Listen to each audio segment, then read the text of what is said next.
Hello students, welcome to my channel. तो आज के इस वीडियो में हम स्टार्ट करेंगे क्लास 9th साइंस का chapter 5 the fundamental unit of life. ये हमारा पार्ट 2 है। अगर आपने अभी तक पार्ट 1 नहीं देखा है तो सबसे पहले उसे जाके देखिए। तो अब हम आगे कंटिन्यू करते हैं जहाँ से हमने छोड़ा था। ठीक है, तो यहाँ पे हमने इस एक्टिविटी को नहीं पढ़ा था लास्ट वीडियो में, तो हम इससे कंटिन्यू करते हैं। तो चलिए स्टार्ट करते हैं एक्टिविटी 5.2 से। ठीक है, ये एक्टिविटी में क्या बोला है, we can try preparing temporary mounts of leaf peels, tip of roots of onion and even peels of onions of different sizes. इसका मतलब ये है कि हम एक टेम्पररी माउंट प्रिपेयर करेंगे लीफ पिल का। हमने पहले ओनियन पिल का लिया था, तो अब हम क्या लेंगे, लीफ पिल लेंगे, या फिर हम लेंगे tip of roots of onion. Onion की जो रूट्स होती है उसकी टिप को लेंगे, और इवन पील्स ऑफ ओनियन, या फिर ओनियन का जो पील होता है उसे भी हम ले सकते हैं, और डिफरेंट साइज़ के ओनियन भी हो सकते हैं। ठीक है, now after preparing the above activity late us see how what the answers of the following question would be. तो जब हम ये एक्टिविटी को परफॉर्म करेंगे तो अब हम इन क्वेश्चंस के आंसर देने की कोशिश करते हैं। ठीक है, do all cells look alike in terms of shapes and size. क्या सारे सेल्स एक जैसे दिखाई दे रहे हैं शेप और साइज में? तो इसका आंसर आपको इन चारों के आंसर कमेंट बॉक्स में बताना है, और जिसका करेक्ट आंसर जो सबसे पहले देगा मैं उसका मेरी वीडियो आगे आने वाली वीडियो में शाउट आउट करूँगी उसका नाम। ठीक है, और चलिए नेक्स्ट क्वेश्चन में क्या बोला है, question number B, do all cells look alike in structures. क्या सारे सेल्स के स्ट्रक्चर्स भी एक जैसे होते हैं, मतलब एक जैसे दिखाई दिए? Could we find difference among cells from different parts of the part, मतलब जो प्लांट का पार्ट है उसके अलग अलग पार्ट्स से हमें अलग अलग स्ट्रक्चर्स दिखाई दिए, मतलब अलग अलग सेल्स दिखाई दिए। What similarities could be found, तो क्या सिमिलैरिटीज़ हमें देखने को मिली? तो इन सभी के आंसर्स आपको बताना है कमेंट बॉक्स में। ठीक है, ये आपका होमवर्क है।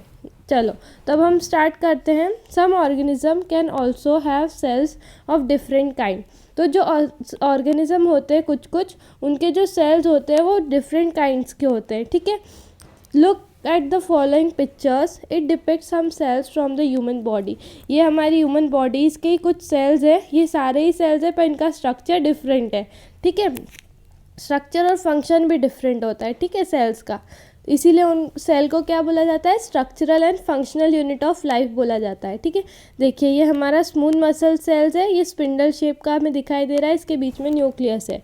ठीक है, ये हमारा ब्लड सेल है, ब्लड सेल हमारे डोनट शेप्स के होते हैं, इस तरह से आपको दिख रहे होंगे। ठीक है, ये हमारा है नर्व सेल। नर्व सेल क्या है, हमारा लार्जेस्ट सेल ऑफ बॉडी है, मतलब सबसे लार्ज साइज का ये होता है। ठीक है, नाउ ओवम, ओवम जो कि फीमेल में पाया जाता है।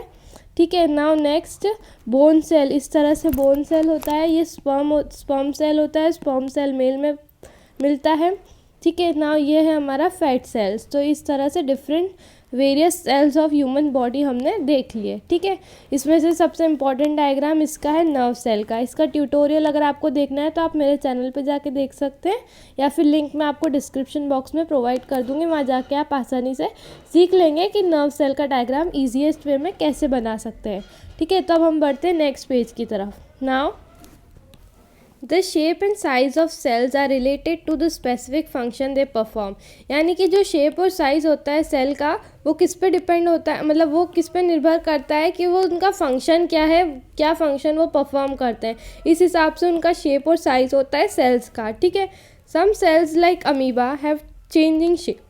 जो अमीबा होता है वो कभी भी रेगुलर शेप का नहीं होता, वो इरेगुलर शेप में ही रहता है। ठीक है, तो ये अपना शेप जो है चेंज करता रहता है, जैसे ये अमीबा ऐसा हो गया, फिर ये ऐसा इस शेप का हो गया, इस तरह से अमीबा अपना शेप चेंज करता रहता है। ठीक है, in some cases the cell shape could be more और less fixed and peculiar for the particular type of cell.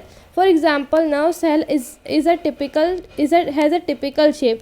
यानी कि इसका मतलब ये है कि कुछ केसेस में जो सेल का शेप होता है वो मतलब फिक्स्ड होता है, मतलब एक जैसा होता है, वो चेंज नहीं होता है। ठीक है, जैसे कि एक पर्टिकुलर टाइप ऑफ सेल जो होता है, जैसे कि नर्व सेल की हम बात करें तो वो एक टिपिकल स्ट्रक्चर है। इस तरह से हमारा नर्व सेल का स्ट्रक्चर होता है, ये हमारा सेल बॉडी, ये हमारी एक्सॉन और ये हमारी नर्व एंडिंग्स। ठीक है, और यहाँ पे हमारे ये माइलिन शीथ प्रेजेंट है, ठीक है। इस तरह से स्ट्रक्चर होता है हमारा नर्व सेल का। Okay, now each living cell has a capacity to perform certain basic functions that are characteristics of all living forms। इसका मतलब ये है कि जो लिविंग सेल्स होते हैं उनमें कैपेसिटी होती है कि वो अपना बेसिक फंक्शंस परफॉर्म कर सके, ताकि वो लिविंग कहलाते हैं। किसी कैरेक्टरिस्टिक्स के बेसिस पे वो लिविंग कहलाते हैं, क्योंकि वो उनका बेसिक फंक्शन जो उनका पर्टिकुलर किसी सेल का एक अलग ही फंक्शन होता है, यानी कि हर एक सेल अलग अलग फंक्शन परफॉर्म करते हैं, ठीक है। Now how does a living cell perform these basic functions. तो जो लिविंग सेल्स यानी कि जो जिंदा सेल्स होते हैं वो इन बेसिक फंक्शंस को परफॉर्म कैसे करते हैं। We know that there is a division of labour in multicellular organism such as living beings. अब जैसा कि हमें पता है कि जो मतलब मल्टी सेलुलर ऑर्गेनिज्म होते हैं जैसे कि हम ह्यूमन बींग्स, तो इनमें डिवीजन ऑफ लेबर होता है। इस वर्ड का मतलब ये बहुत इंपॉर्टेंट है, यहाँ पे स्टार्ट कर लीजिए कि डिवीजन ऑफ लेबर का मतलब क्या होता है। डिवीजन ऑफ लेबर यानी कि हर एक सेल अपना अलग अलग फंक्शन परफॉर्म करेगा, इससे हम बोलते हैं डिवीजन ऑफ लेबर, यानी कि काम को बांटना, मतलब हर एक सेल अपना अलग अलग काम करता है, ठीक है। तो this means that different parts of human body perform different function. इसका मतलब यह है कि जो डिफरेंट पार्ट्स हैं हमारी ह्यूमन बॉडी के, उनका एक डिफरेंट फंक्शन होता है, ठीक है। Thus human body has a heart to pump blood. जैसे एग्जांपल है कि हमारा जो ह्यूमन्स का हार्ट होता है वो क्या काम करता है कि ब्लड को पंप करता है थ्रू आउट द बॉडी। अब a stomach to digest food. Stomach का काम क्या होता है, हमारे फूड को डाइजेस्ट करना, and so on. Similarly division of labour is also seen within a single cell. जो डिवीजन ऑफ लेबर है वो सिंगल सेल्स में भी हमें देखने को मिलता है। In fact it's each such cell has got certain specific component within it known as cell organelles. तो ये जो इसी तरह के जो सेल जिनके अंदर स्पेसिफिक कंपोनेंट्स होते हैं सेल के अंदर, जो कि जिन्हें क्या बोला जाता है, सेल ऑर्गेनेल बोला जाता है। क्या बोला जाता है, सेल ऑर्गेनेल, जो कि डिफरेंट शेप साइज़ के होते हैं और उनका फंक्शन भी डिफरेंट होता है। तो सेल के अंदर क्या पाए जाते हैं, सेल ऑर्गेनेल्स पाए जाते हैं, ठीक है। Each cell has their cell organelles, ठीक है। Now each kind of cell organelle perform specific function। तो हर एक जो सेल ऑर्गेनेल है, सेल ऑर्गेनेल डिफरेंट टाइप के होते हैं, हम आगे आने वाली वीडियोस में देखेंगे, ठीक है। उनका अलग अलग फंक्शन होता है, स्पेशल फंक्शन। यानी कि जैसे एक सेल ऑर्गेनेल की बात करें हम, माइटोकॉन्ड्रिया का कुछ इस तरह से स्ट्रक्चर होता है, ठीक है। तो ये माइटोकॉन्ड्रिया का, उसको क्या बोला जाता है, powerhouse of the cell बोला जाता है। कॉन्ड्रिया क्या है, एनर्जी सोर्स है हमारे सेल के लिए, ठीक है ना। तो उनका उसका क्या है, ये एक स्पेशल फंक्शन है। Such as making new material in the cells, मतलब कि कुछ नए मटेरियल्स बनाना, फंक्शंस जैसे कि नए मटेरियल बनाना, क्लीनिंग अप करना वेस्ट मटेरियल को from the cell and so on. Cells से जो वेस्ट मटेरियल है उसको निकालने का काम अलग होता है, तो वो एक अलग सेल ऑर्गेनेल परफॉर्म करेगा, ठीक है। Now a cell is able to live and perform all its functions because of these organelles। मतलब जो सेल होता है वो जिंदा इसीलिए क्योंकि उसके अंदर ये ऑर्गेनेल्स प्रेजेंट है और वो अपना परफॉर्म कर रहे हैं अलग अलग फंक्शंस को, ठीक है। Now these organelles together constitute the basic unit called cell। तो ये सारे जो सेल ऑर्गेनेल्स है ये सारे मिलके क्या बना लेते हैं, These all organelles together constitute a basic unit बना लेते हैं जिसे हम सेल बोला जाता है, ठीक है। Now it is interesting that all cells are found to make a same organelle. मतलब कि ये हमारे लिए जानना इंटरेस्टिंग है कि जो सेल्स होते हैं वो सेम, मतलब सारे ही ऑर्गेनेल्स में प्रेजेंट होते हैं, मतलब सारे ही ऑर्गेनेल्स सेल्स में प्रेजेंट होते हैं, सेम ऑर्गेनेल्स, ठीक है। No matter their function is और what organism they are found in. यानी कि कहने का मतलब ये है कि जैसे कि ये हमारा एक प्लांट सेल है तो इसके अंदर डिफरेंट ऑर्गेनेल्स प्रेजेंट होंगे, तो जो दूसरा प्लांट सेल होगा ना उसी में भी same kind of organelles present होंगे। जैसे यहाँ पे गोल्गी अपैरेटस है तो यहाँ पे भी गोल्गी अपैरेटस मिलेगा, यहाँ पे माइटोकॉन्ड्रिया है तो इस सेल में भी माइटोकॉन्ड्रिया मिलेगा, ठीक है। ये गोल्गी अपैरेटस, ये माइटोकॉन्ड्रिया, एग्जाम्पल के थ्रू बता रही हूँ मैं, यहाँ पे इस तरह का स्ट्रक्चर नहीं होता है, ठीक है। जैसे कि यहाँ पे हमें मिल गया साइटोप्लाज्म, तो साइटोप्लाज्म तो दोनों ही सेल में प्रेजेंट होगा, फ्लूइड स्ट्रक्चर, ठीक है। ये इस लाइन का मतलब ये है। तो चलिए अब हमारी एनसीईआरटी हाईलाइट कर लेते हैं हम, ताकि आपको रिवीजन करने में आसानी हो। यहाँ से हमने पढ़ना स्टार्ट किया था, ठीक है। तो चलिए हाईलाइट करते हैं। तो यहाँ पे सबसे इंपॉर्टेंट लाइन लिखिए, some organism can also have cells of different kind. जो ऑर्गेनिज्म होते हैं उनके जो different different kinds of cells present होते हैं हमारे लिविंग ऑर्गेनिज्म में, ठीक है। अब ये कुछ पिक्चर्स हम देख सकते हैं, जैसे smooth muscle cell, blood cell, nerve cell, bone cell. आपसे एग्जाम्पल्स भी पूछ सकते हैं कि डिफरेंट काइंड्स ऑफ सेल्स के नाम बताओ, तो आपको ये सारे जितने भी 1 2 3 4 5 6 एंड 7 नेम्स आपको लिखना है, ठीक है। जिसमें से सबसे इम्पॉर्टेंट क्या है, हमारा नर्व सेल है, ठीक है। नाउ नेक्स्ट हम हाईलाइट कर लेते हैं, the shape and size of cells are related to specific function they perform. ये भी इम्पॉर्टेंट है, ठीक है। जैसे कि हम बात करें अमीबा की, अमीबा क्या करता है, शेप चेंज करता रहता है, ठीक है। नाउ नेक्स्ट एग्जाम्पल, जैसे कि nerve cell is a typical shape, nerve cell का टिपिकल शेप होता है। Each living cell has a capacity, मतलब हर एक लिविंग सेल में कैपेसिटी होती है कि वो सर्टेन बेसिक फंक्शन परफॉर्म कर सके, that is a characteristics of all living forms, ठीक है। नाउ यहाँ पे डिवीजन ऑफ लेबर इंपॉर्टेंट है, division of labour in multicellular such as human beings. This means, इसका मतलब यह है कि different parts of human body perform different functions, ठीक है। नाउ जैसे कि इसमें एग्जांपल देख रखा है, ह्यूमन बॉडी में हार्ट का काम होता है ब्लड को पंप करना, स्टमक का काम होता है फूड को डाइजेस्ट करना, एंड सो ऑन। बहुत सारे जो अलग अलग ऑर्गन्स हैं उनका अलग अलग काम होता है। इसी तरह से अलग अलग सेल ऑर्गेनेल्स का अलग अलग काम होता है, ठीक है। Now similarly division of labour हमें कहाँ पे, डिवीजन ऑफ लेबर हमें देखने को मिलता है सिंगल सेल में भी। In fact such cells has got certain specific component within them is called cell. इसको हम अच्छे से और हाईलाइट कर लेते हैं। यहाँ पे सेल ऑर्गेनेल की डेफिनेशन दी हुई है, ठीक है। यहाँ पे डिवीजन ऑफ लेबर ज़्यादा इंपॉर्टेंट है। ये सारे मैं इसलिए आपको मार्क करवा रही हूँ ताकि आप MCQs को आसानी से सॉल्व कर सकें, ऑब्जेक्टिव क्वेश्चंस को, ठीक है। जब आप पढ़ने जाएंगे तो आपको हर एक लाइन नहीं पढ़नी पड़ेगी, आपको सिर्फ ये हाईलाइटेड वर्ड्स को एक बार गॉन थ्रू करना है, ठीक है। Now next, each kind of cell organelles perform a specific function. हर एक सेल ऑर्गेनेल का एक स्पेसिफिक फंक्शन होता है, such as making new material for the cell, ठीक है। नए मटेरियल, ये तो सब एग्जाम्पल्स है, ये इतना इंपॉर्टेंट नहीं है, ठीक है। इट इज़ इंटरेस्टिंग दैट, अब ये एक लाइन यहाँ पे इंपॉर्टेंट है, इट इज़ इंटरेस्टिंग वाली।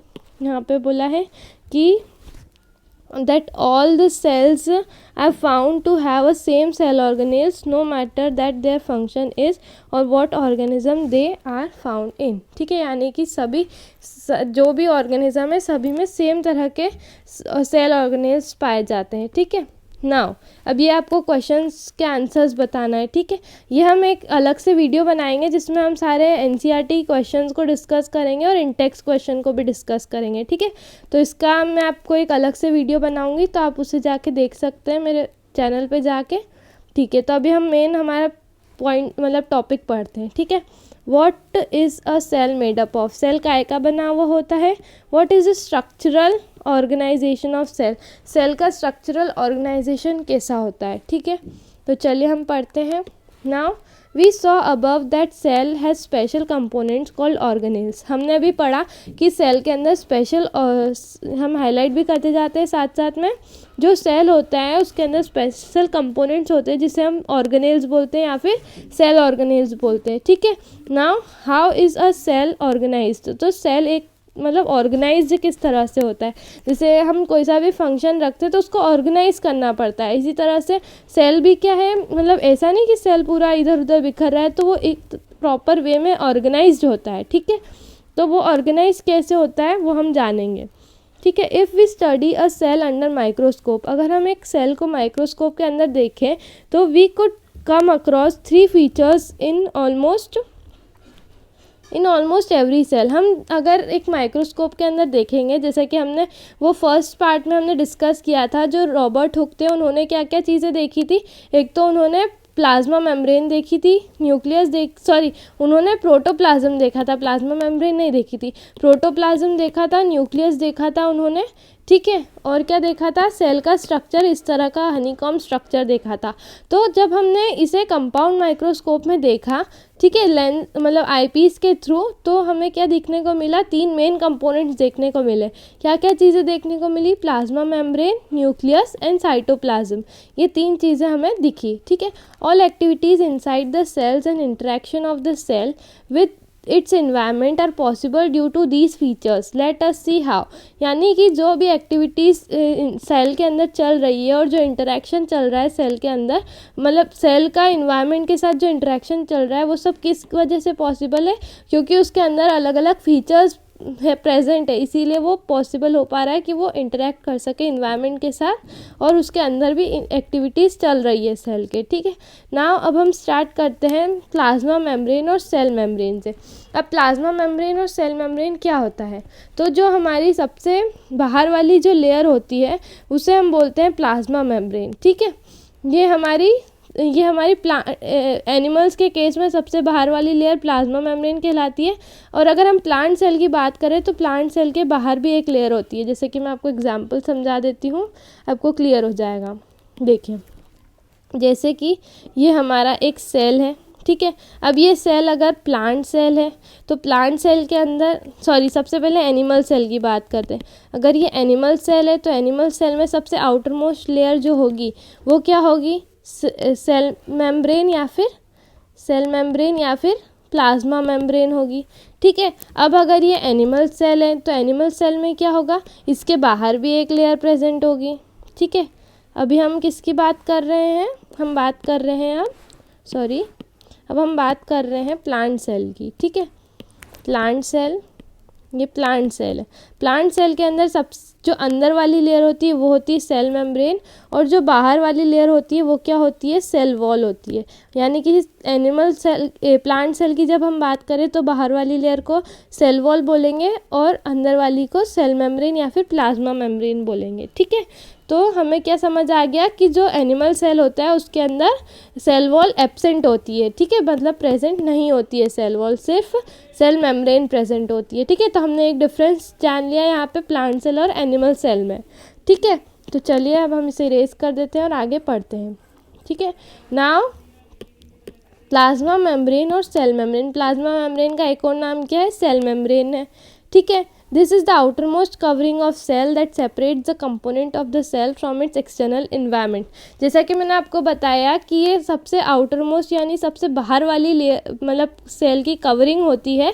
ठीक है, जो कि सेपरेट करती है सेल को। जैसे कि ये एक सेल है तो ये सेल को, इसके जो एक्सटर्नल इन्वायरमेंट है, ये हमारा इन्वायरमेंट है, इसको अलग कर रही है सेल से। कौन कर रही है, ये वाली प्लाज्मा मेम्ब्रेन कर रही है। ठीक है, द प्लाज्मा मेम्ब्रेन अलाउज और परमिट द एंट्री और exit of some material in and out of the cell. जो प्लाज्मा मेम्ब्रेन होती है वो क्या करती है, ये बहुत इंपॉर्टेंट लाइन यहाँ पे दे रखी है एनसीईआरटी में, तो वो क्या करती है, अलाउ भी करती है, यानी कि कुछ मटेरियल को उसके अंदर आने के लिए परमिशन भी देती है, और बहुत सारे ऑर्गेनिज्म को एग्जिट भी करती है, exit material in and out of the cell. यानी कि जैसे कि प्लाज्मा मेम्ब्रेन है, इसके अंदर भी कुछ मटेरियल जा सकते हैं और इसके बाहर भी कुछ मटेरियल जा सकते हैं, तो इसलिए इसे क्या बोला जाता है, सेमी परमिएबल मेम्ब्रेन बोला जाता है या फिर सिलेक्टिवली परमिएबल मेम्ब्रेन बोला जाता है। ठीक है, ये बहुत ही ज़्यादा इंपॉर्टेंट क्वेश्चन यहाँ से बनता है कि प्लाज्मा मेम्ब्रेन का फंक्शन बताओ, तो आपको क्या लिखना है, प्लाज्मा मेम्ब्रेन अलाउज और permit the entry and exit of some material in and out of the cell. ठीक है, it also prevent movement of some other materials. ये बहुत सारे मटीरियल्स को मतलब आने ही नहीं देती अपने अंदर। ठीक है, मतलब प्रिवेंट करती है। The cell membrane therefore it is called a selectively permeable membrane. यानी कि ये सिलेक्टिवली या फिर सेमी परमिएबल मेम्ब्रेन है, जो सारी चीज़ों को अपने अंदर नहीं आने देती है, कुछ सिलेक्टिव चीज़ों को ही अपने अंदर आने देती है सेल के। ठीक है, यानी कि कुछ मटेरियल्स को ये अंदर भी ले लेती है और बाहर भी देती है। ठीक है, ये उसका फंक्शन होता है। ठीक है, now how does movement of substances takes place into the cell. अब जो मूवमेंट है सब्सटेंसेस का सेल्स के अंदर वो कैसे होता है। ठीक है, how do substances move out of the cell, और सेल के बाहर कैसे सब्सटेंसेस मूव कर जाते हैं। ठीक है, इसका आंसर अब हम पढ़ते हैं। Some substances like carbon dioxide और oxygen can move across the cell membrane by a process of diffusion.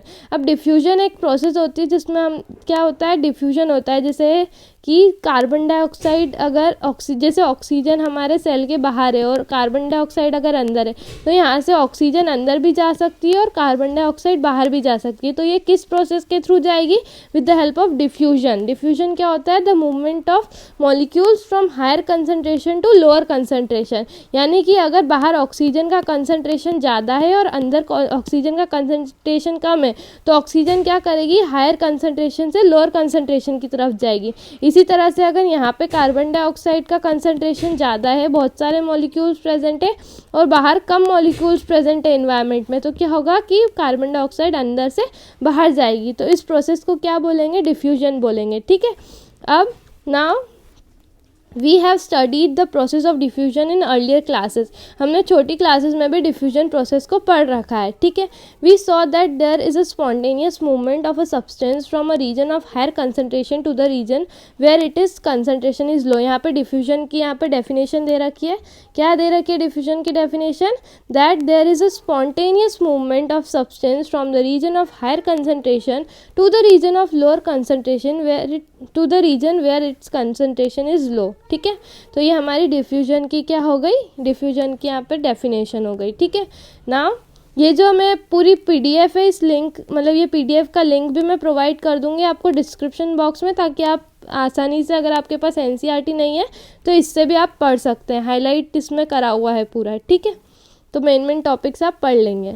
ठीक है, इसमें एक और इम्पॉर्टेंट लाइन यहाँ पे दे रखी है कि some substances like carbon dioxide and oxygen move across the cell membrane with the help of process called diffusion। और ये डिफ्यूजन की क्या हो गई? डेफिनेशन हो गई। ठीक है, अब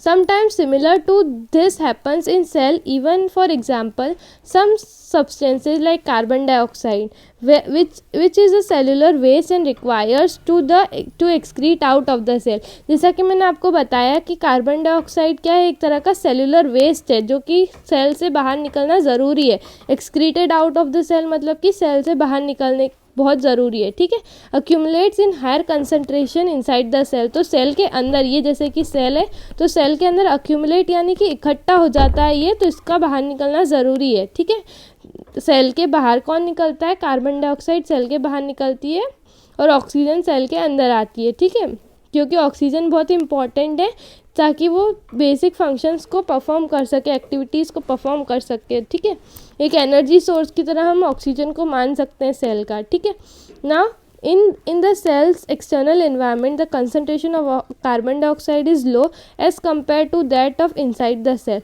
तो जैसा कि मैंने अभी आपको समझाया, जो कंसंट्रेशन है कार्बन डाइऑक्साइड का वो लो होता है बाहर के इन्वायरमेंट में। ठीक है, और अंदर ज़्यादा होता है। As soon as there is difference in concentration of carbon dioxide inside and outside the cell it moves out of the cell. जैसा कि मैंने आपको बताया, ये एक सेल है, अंदर बहुत सारे कार्बन डाइऑक्साइड के मॉलिक्यूल्स हैं जिन्हें हम गिन भी नहीं सकते, इतने मॉलिक्यूल्स होते हैं। तो ये क्या करते हैं? ये मॉलिक्यूल्स फिर सेल के बाहर चले जाते हैं। ठीक है, क्योंकि यहाँ पे बाहर कंसंट्रेशन CO2 का कंसंट्रेशन कम है और यहाँ पे CO2 का कंसंट्रेशन क्या है? हाई है। इस वजह से यहाँ पे डिफ्यूजन होगा, हायर कंसंट्रेशन से लोअर कंसंट्रेशन की तरफ मूवमेंट होगा मॉलिक्यूल का। और यहाँ पे मॉलिक्यूल क्या है? हमारा कार्बन डाइऑक्साइड है। ठीक है, now move out of the cell. कहाँ गया? Move outside a cell. ठीक है, now carbon dioxide move outside the cell from the region of higher concentration to the region of concentration region of cell. तो इस diffusion process के through ये हमारा carbon dioxide बाहर निकल जाएगा। चलिए अब इसके मेन पॉइंट्स को हाईलाइट कर लेते हैं। यहाँ पे कुछ नहीं दे रखा है, डिफ्यूजन किस तरह से होता है CO2 और ऑक्सीजन के बीच में, ये हमें बताया है। ठीक है, तो जो हमारा सब्सटेंस है जैसे कि CO2 जो कि एक सेलुलर वेस्ट है, उसका एक्सक्रीट आउट होना ज़रूरी है। तो ये अक्यूमुलेट हो जाता है higher concentration inside the cell.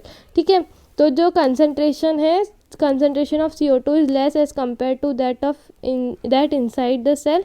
तो there is difference of concentration of CO2 inside and outside the cell. तो CO2 क्या करेगा? Move out of the cell from the region of higher concentration to the region of outside the cell by the process of diffusion. अब इसी तरह से जो oxygen होता है enters the cell by the process of diffusion. Diffusion के process के through इसका अपोजिट होगा। यहाँ पे क्या होगा कि ऑक्सीजन जो है बाहर ज़्यादा प्रेजेंट है और यहाँ पे अंदर कम प्रेजेंट है।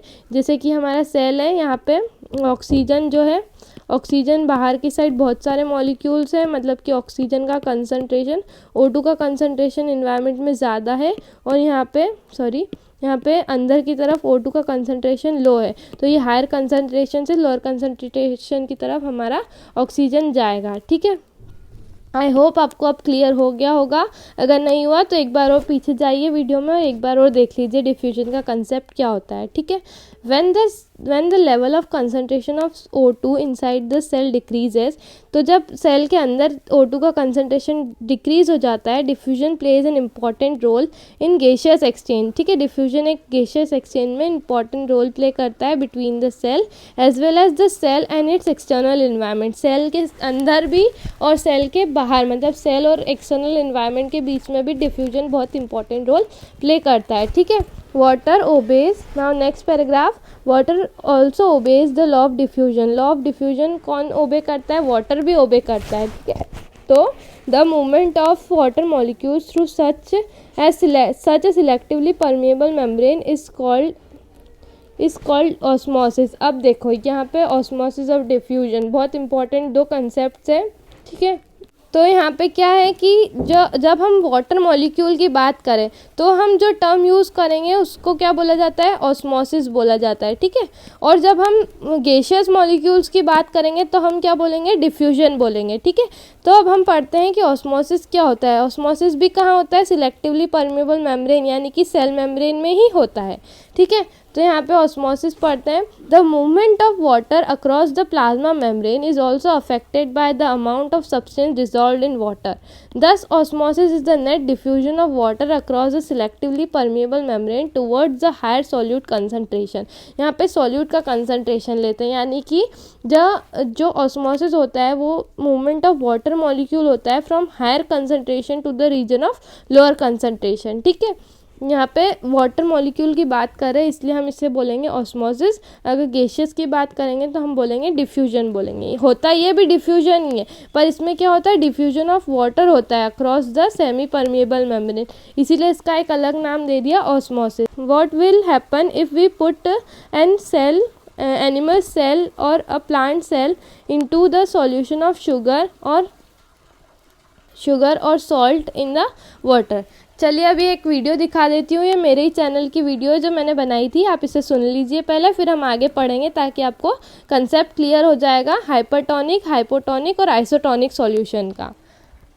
There are mainly three types of solutions in biology. First, hypertonic solution. Second, hypotonic solution. And third, isotonic solution. Hypertonic solution. Hypertonic solution क्या होता है? चलिए जानते हैं। तो जब हम एक सेल को किसी मीडियम में रखते हैं और उस मीडियम का कंसंट्रेशन सेल के कंसंट्रेशन से ज़्यादा होता है, तब हम कहेंगे कि वह एक हाइपरटोनिक सॉल्यूशन है। इंग्लिश में इसकी डेफिनेशन होगी, a hypertonic solution is the one that has a higher concentration outside the cell than inside. मतलब सेल के बाहर कंसंट्रेशन ज़्यादा होगा सॉल्यूट का और सेल के अंदर कंसंट्रेशन कम होगा, तो हम इसे बोलेंगे कि वह एक हाइपरटोनिक सॉल्यूशन है। और इस केस में सेल श्रिंक हो जाता है ड्यू टू वाटर ऑस्मोसिस, मतलब कि जो उसके अंदर का वाटर है सेल के अंदर का, वह वाटर बाहर चला जाता है टू द लोअर कंसंट्रेशन। ठीक है, तो इसी लिए सेल श्रिंक हो जाता है, इसीलिए हम कहेंगे कि यहाँ पे ऑस्मोसिस हुआ है। अब ऑस्मोसिस होता है the movement of water molecules from higher concentration to the region of lower concentration through semi permeable membrane. यहाँ पे वाटर का मूवमेंट हो रहा है from higher concentration to the region of lower concentration, but यहाँ पे सेमी परमिएबल मेम्ब्रेन की मदद से होता है। सेमी परमिएबल मेम्ब्रेन क्या होती है? ऐसी मेम्ब्रेन जिससे सिर्फ वाटर ही पास हो सकता है और दूसरे सॉलिड पार्टिकल्स उससे पास नहीं हो सकते हैं। अब हम जानते हैं कि हाइपोटोनिक सॉल्यूशन क्या होता है। अगर हम किसी सेल को एक मीडियम में डाल दें जिसमें मीडियम का कंसंट्रेशन सेल के कंसंट्रेशन से कम है, तो हम बोलेंगे कि वह एक हाइपरटोनिक सॉल्यूशन है। और इस केस में सेल स्वेलअप हो जाता है क्योंकि इसमें सेल के अंदर का कंसंट्रेशन ज़्यादा है बाहर के कंसंट्रेशन से। इंग्लिश में इसकी डेफिनेशन है, a hypotonic solution is the one that has a higher solute concentration inside the cell than outside. मतलब कि सॉल्यूट का कंसंट्रेशन सेल के अंदर ज़्यादा होगा और बाहर कम होगा। इसीलिए इस केस में वाटर का मूवमेंट बाहर से सेल के अंदर की तरफ होगा।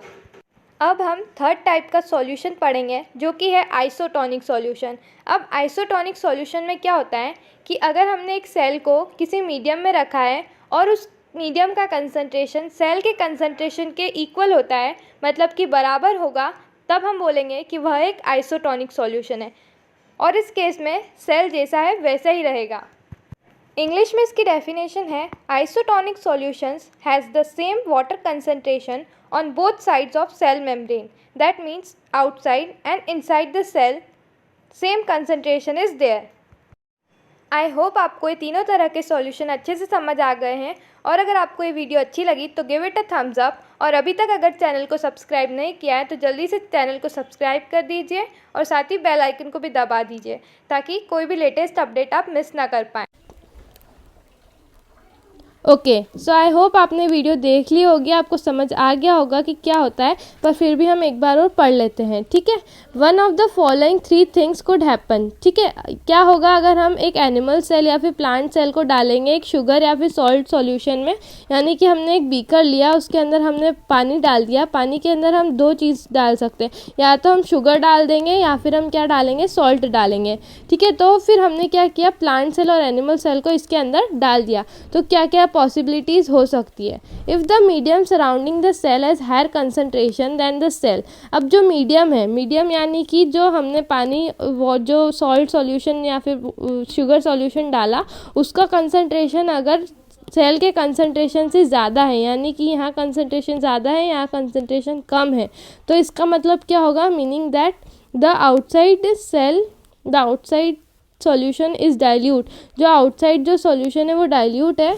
The cell will gain water. तो सेल क्या करेगा, वाटर को गेन कर लेगा। क्यों? क्योंकि वाटर में कंसंट्रेशन ज़्यादा था और सेल में कंसंट्रेशन कम था। तो इसमें क्या होगा कि gain water by osmosis. Osmosis के थ्रू जो सेल होगा उसके अंदर क्या आ जाएगा, पानी आ जाएगा। ठीक है, तो the water molecules are free to pass across the cell membrane in both direction. दोनों ही डायरेक्शन में जो मॉलिक्यूल्स है वाटर के वो फ्रीली पास कर सकते हैं। But more water will come inside the cell than it will leave. पर सेल के अंदर जो होगा वो ज़्यादा पानी आएगा क्योंकि बाहर कंसंट्रेशन H2O का कंसंट्रेशन ज़्यादा है और अंदर H2O का कंसंट्रेशन कम है। इस वजह से हायर कंसंट्रेशन से लोअर कंसंट्रेशन की तरफ H2O यानी कि वाटर क्या होगा, मूव होगा। ठीक है, the net overall result is that water enters the cell and cell is likely to swell up। तो जैसे कि हमने इसमें आपको पता होगा आपके घर में रेजिन्स होगी। रेजिन्स यानी कि इसको हम हिंदी में किशमिश भी बोलते हैं। आपके यहाँ पे क्या बोलते हैं आप कमेंट में बताइएगा। ठीक है, तो ये किशमिश हम जब लेते हैं उसे हम अगर कोई से भी यानी कि हमने उसको डाल दिया शुगर सॉल्यूशन के अंदर, तो वो किशमिश क्या होगी, वो स्वेलअप हो जाती है। अगर आप देखेंगे थोड़े टाइम बाद, तो क्योंकि उसके अंदर जो है वो पानी चला गया है। ठीक है, तो वो क्या हो गई, स्वेलअप यानी कि फूल गई है वो। ठीक है, तो ये हमारा क्या होगा, हाइपोटोनिक सॉल्यूशन होगा। क्या होगा, ये हमारा हाइपोटोनिक सॉल्यूशन। ठीक है, ये हमारा हाइपोटोनिक सॉल्यूशन है। तो यहाँ पे हम हाइपोटोनिक सॉल्यूशन की डेफिनेशन को देख लेते हैं। ठीक है, if the medium surrounding the cell has higher water concentration than the cell, meaning that the outside solution is dilute, the cell will gain water by osmosis. Such solution is known as hypotonic solution. तो इसमें क्या होगा, last में क्या होगा, the cell will swell up. ठीक है, hypotonic के केस में क्या होता है, सेल स्वेल अप हो जाता है। ये आपको याद रखना है। ठीक है, हाइपो देखिए मैं आपको इसमें ना स्वेल इसको मैं याद करने की एक ट्रिक बताती हूँ। ये बहुत ही मतलब ऐसा लगेगा बचपन टाइप की है, पर ठीक है। यहाँ पे हाइपो मतलब PO 2 बार आ रहा है। ठीक है, यानी कि O कैसा होता है, स्वेल अप लाइक स्ट्रक्चर होता है। ठीक है, तो यहाँ पे स्वेल अप O से याद रखिए कि हाइपो में O प्रेजेंट होता है, इसीलिए सेल क्या हो रहा है, स्वेल अप हो रहा है। ठीक है, अब हम नेक्स्ट पढ़ते हैं। Next, if the medium has exactly the same water concentration of the cell, यानी कि सेल का और मीडियम का कंसंट्रेशन सेम है। जैसे कि यहाँ पे हम एक डायग्राम बना लेते हैं, सॉरी हाइलाइटर ले लिया। हाँ, तो यहाँ पे हमने एक बीकर लिया। ठीक है, बीकर के अंदर हमने क्या प्रिपेयर कर लिया, हमारा सॉल्यूशन प्रिपेयर कर लिया। अब इसके अंदर हमने डाल दिया, ये हमारा सेल है, एनिमल सेल भी हो सकता है, प्लांट सेल भी हो सकता है, ठीक है। तो यहाँ पे क्या हुआ कि यहाँ पे कंसंट्रेशन, जो इसका जो कंसंट्रेशन है मीडियम का, ये हमारा जो मीडियम का कंसंट्रेशन है वो सेल के कंसंट्रेशन से सेम है, यानी कि इक्वल है। तो क्या होगा इस केस में, there will be no net movement of water across the cell membrane. तो यहाँ पे कोई भी नेट मूवमेंट नहीं होगा, तो इसे हम क्या बोलेंगे, आइसोटोनिक सॉल्यूशन बोलेंगे। इस तरह के सॉल्यूशन को क्या बोलेंगे, आइसोटोनिक, क्योंकि यहाँ पे दोनों ही सेल का और जो मीडियम है, मीडियम हमारा क्या है, यहाँ पे वाटर सॉल्यूशन है, सॉरी शुगर सॉल्यूशन है, ठीक है। तो दोनों का जो कंसंट्रेशन है वो सेम है, इसीलिए हम क्या बोलेंगे, आइसोटोनिक सॉल्यूशन। इसको तो आप याद कर ही सकते हैं, आइसो यानी कि आइसो इक्वल ऐसे करके आप याद कर सके कि इक्वल कंसंट्रेशन होता है। तो इसमें जो सेल का शेप होता है वो सेम साइज होता है, ठीक है, यानी कि जो पहले था सेल का शेप, इसी तरह का सेल का शेप होता है, इसमें कोई चेंज नहीं आया है, ठीक है। Now water across the cell membrane is in both direction. Water जो है दोनों डायरेक्शन में सेम फ्लो करेगा, but amount going in the same as well as the amount going out. जो अमाउंट अंदर आ रहा है वाटर का, वही अमाउंट बाहर भी जा रहा है वाटर का, ठीक है। So there is no overall movement of water. तो यहाँ पे जो मूवमेंट है वो ओवरऑल नेट अगर देखें तो वो क्या होगा, नील होगा, ठीक है। यानी कि जो सेल है वो हमारा सेम शेप का है, सेम साइज़ का होगा, ठीक है ना। हम लास्ट टाइप का सॉल्यूशन पढ़ते हैं, जिससे हम क्या बोलते हैं, हाइपरटोनिक सॉल्यूशन। हाइपो पढ़ लिया, आइसो पढ़ लिया, अब हम पढ़ेंगे हाइपरटोनिक सॉल्यूशन, ठीक है। If the medium has the lower concentration of water inside the cell, meaning that it is a very concentrated solution, the cell will lose water by osmosis. Such solution is known as hypertonic solution. देखो इसमें क्या है, जैसे कि हमारा ये एक cell है, ये हमारा सेल है, ठीक है। सेल को हमने डिप कर दिया हमारे शुगर सॉल्यूशन के अंदर, तो उसमें अगर मीडियम का कंसंट्रेशन लो है, यानी कि जो हमारा ये मीडियम है, ये वाला मीडियम, इसका कंसंट्रेशन लो है, ठीक है, यानी कि लेस कंसंट्रेटेड है ये, और इसके अंदर जो सेल के अंदर कंसंट्रेशन ज़्यादा है, तो यहाँ पे हायर कंसंट्रेशन से लोअर कंसंट्रेशन की तरफ मूवमेंट होगा। तो ये जो है यहाँ पे जो सेल, इसके अंदर जो वाटर है रेजिन के अंदर, वो वाटर कहाँ चला जाएगा, मीडियम में चला जाएगा, ठीक है। तो क्या होगा कि जो रेजिन का जितना भी वाटर था वो बाहर चला गया, तो इससे क्या हुआ कि वो जो रेजिन थी वो क्या हो गई, श्रिंक हो गई। अब इसका शेप पहले ऐसा था, अब इसका शेप कैसा हो चुका है, देखो मैं बताती हूँ। जैसे कि ये रेजिन का शेप था, ये रेजिन का शेप पहले ऐसा था, अब कैसा हो गया, बिल्कुल ये ऐसी श्रिंक हो गई ये रेजिन, ठीक है। इस तरह से इसका सारा पानी निकल गया है, ठीक है।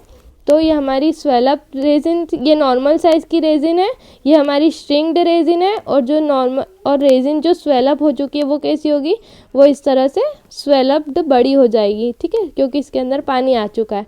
तो ये पानी किस केस में आया है, इसमें पानी, ये वाला केस कौन सा है, हाइपोटोनिक, रुको, हाइपोटोनिक सॉल्यूशन का केस है, ये हमारा आइसोटोनिक का केस है, ठीक है, और ये हमारा हाइपरटोनिक का केस है। इस तरह से आप डायग्राम बना लेंगे आपकी एनसीईआरटी में, तो आप जब पढ़ेंगे तो आपको क्लियर हो जाएगा किस केस में सेल किस शेप का किस मतलब कैसा हो जाता है, ठीक है। हाइपरटोनिक सॉल्यूशन, ठीक है, हाइपरटोनिक सॉल्यूशन का केस है ये, ठीक है। आई होप आपको दिखाई दे रहा होगा, ठीक है। इसको हाईलाइट कर देती हूँ।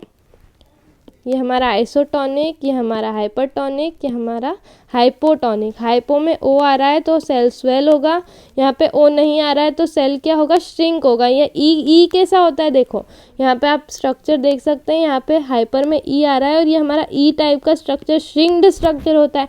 ई का स्ट्रक्चर श्रिंक ही दिखाई देता है ना हमें, और ओ का स्ट्रक्चर कैसा दिखाई देता है, स्वेल अप दिखाई देता है। तो ओ और ई से आप इसको याद रख सकते हैं कि हाइपो में स्वेलअप होगा और ई में क्या होगा, श्रिंक होगा। और आइसो को याद रख ही लेंगे कि अगर इन दोनों में ऐसा हो रहा है तो इसमें तो सेम साइज़ का होगा, ठीक है। आई होप आपको ये डिफरेंस क्लियर हो गया होगा, मैंने आपको ट्रिक भी बता दी कि कैसे याद रखना है, ठीक है। Now next, again water across the cell membrane in both direction. दोनों ही डायरेक्शन में वाटर का मूवमेंट होगा, but this time more water leaves the cell than enters it. इस बार क्या होगा, जो ज़्यादा वाटर सेल के मतलब बाहर जाएगा as compare to enter water कम होगा और बाहर ज़्यादा जाएगा। Therefore the cell will shrink, ये यहाँ पे बहुत इंपॉर्टेंट है, सेल क्या हो जाएगा, श्रिंक हो जाएगा। ठीक है। दस osmosis is a special case of diffusion, osmosis एक स्पेशल केस है डिफ्यूजन का, क्योंकि ऑस्मोसिस में वाटर का मूवमेंट होता है। ठीक है। Through a selectively permeable membrane, selectively permeable membrane यानी कि हमारी सेल मेम्ब्रेन या फिर प्लाज्मा मेम्ब्रेन जिसे हम बोलते हैं। Now let us try out the following activity. अब मैं आपको एक होमवर्क देती हूँ, ये हमारी एक्टिविटी दे रखी है, दोनों एक्टिविटी, ये हमारी एग के साथ की गई है ऑस्मोसिस, और ये हमारी रेजिन के साथ की गई है, रेजिन या फिर एप्रीकॉट के साथ। तो आपको घर पे लेना है, आपके घर पे जो भी अवेलेबल है दोनों में से आप उससे ले सकते हैं और फिर ये एक्टिविटी को परफॉर्म कीजिएगा। ठीक है। और ये इसका रिजल्ट क्या आया आप कमेंट में बताइएगा कि आपका सेल स्वेलअप हुआ या फिर आपका सेल क्या हो गया, श्रिंक हो गया। ठीक है। इसमें कुछ नहीं, यहाँ पे बस आप ऐसा करना कि जैसे मैं रेजिन वाली एक्टिविटी को समझा देती हूँ, ये ज़्यादा इजी है, आप आपके घर पे परफॉर्म कर सकते हैं। ठीक है। तो इसमें क्या किया हमने, ड्राइड रेजिन जो होती है, किशमिश होती है या फिर एप्रीकॉट ले सकते हैं, उससे हम प्लेन वाटर में डालेंगे और उससे लीव कर देंगे थोड़ी देर के लिए। ठीक है। इसमें हम शुगर सॉल्यूशन नहीं बना रहे। ठीक है। Now then place the concentrated solution of sugar, now place them into concentrated solution of sugar. हाँ, अब हम क्या करेंगे कि शुगर या फिर सॉल्ट सॉल्यूशन प्रिपेयर करेंगे, यानी कि पानी के अंदर ही हम थोड़ी शुगर को, यानी कि 1 to 2 टेबलस्पून हम शुगर को डिज़ोल्व कर देंगे इन 1 ग्लास ऑफ वाटर। ठीक है। नाउ हम क्या ऑब्जर्व करेंगे, each resin each gains water and swell when placed in water. तो जो रेजिन थी जब हमने वाटर के अंदर डाला तो वो क्या हो गई, वो रेजिन ने वाटर गेन कर लिया और स्वेल हो गई। हावेवर जब हमने हमने 2 बीकर लिए, यहाँ पे आपको समझ आ गया होगा कि एक बीकर में हमने, जैसे बीकर या फिर हम बोल सकते हैं ग्लास लिया, हमने 2 ग्लास लिए, एक के अंदर हमने प्लेन वाटर रखा, एक के अंदर हमने कंसनट्रेटेड रखा, यानी कि इसके अंदर शुगर भी प्रेजेंट है। ठीक है। तो यहाँ पे सिंपल वाटर में जब हमने डाला तो वो रेजिन क्या हो गई, स्वेलअप हो गई, और जब हमने इसके अंदर डाला तो क्या हुआ, सब्सिक्वेंटली इट विल श्रिंक, यहाँ पे श्रिंक्ड रेजिन हमें दिखने को मिली। ठीक है। तो ये आप परफॉर्म करके देखिएगा और आपका रिजल्ट सही आया कि नहीं आप बताइएगा। ठीक है। चलिए अब हम आगे पढ़ लेते हैं। Now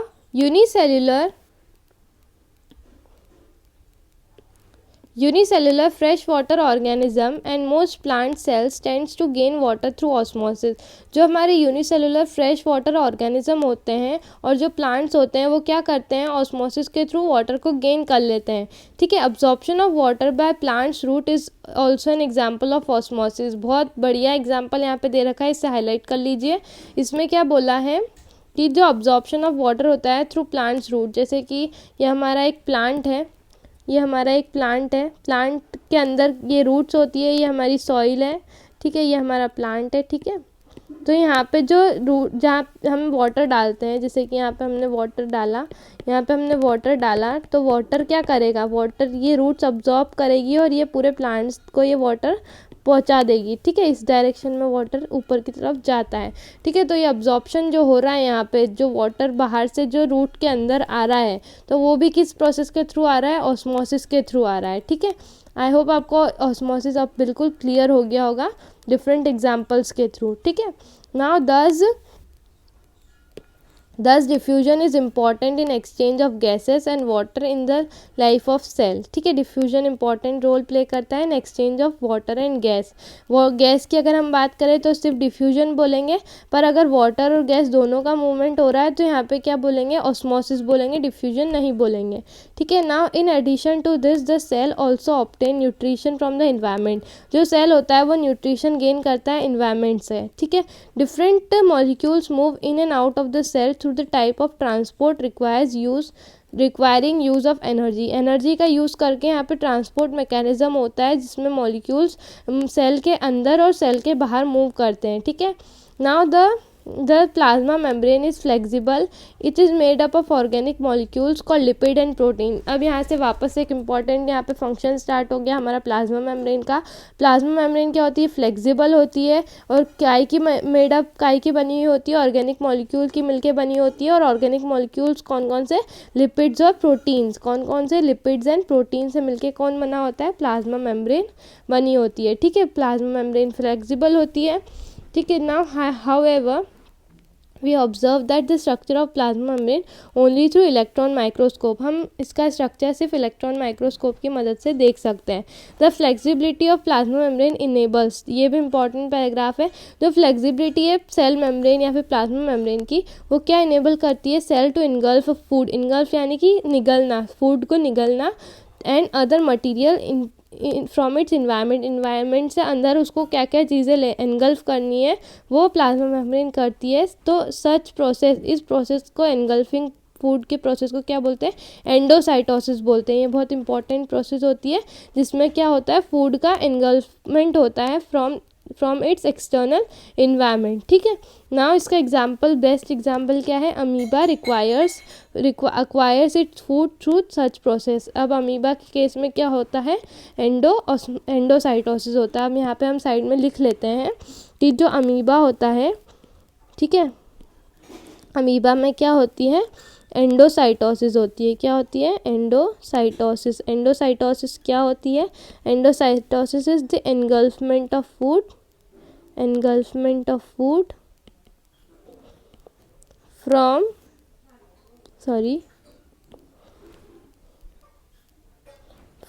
external environment.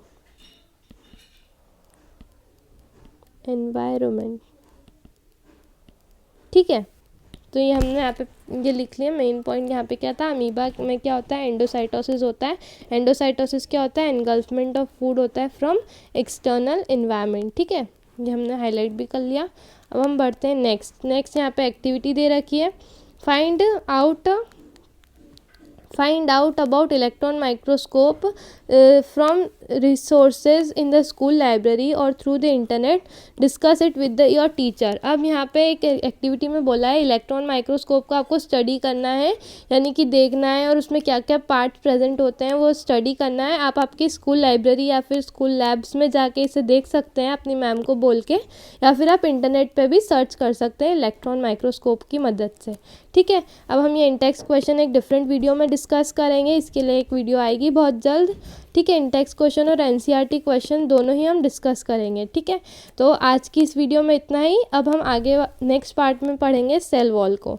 तो अगर आपको ये वीडियो अच्छी लगी तो जल्दी से लाइक कर दीजिए, अगर चैनल को अभी तक सब्सक्राइब नहीं किया तो सब्सक्राइब कर दीजिए, और कुछ भी डाउट है इस वीडियो से रिलेटेड तो कमेंट बॉक्स आपके लिए है ही। ठीक है, बाय।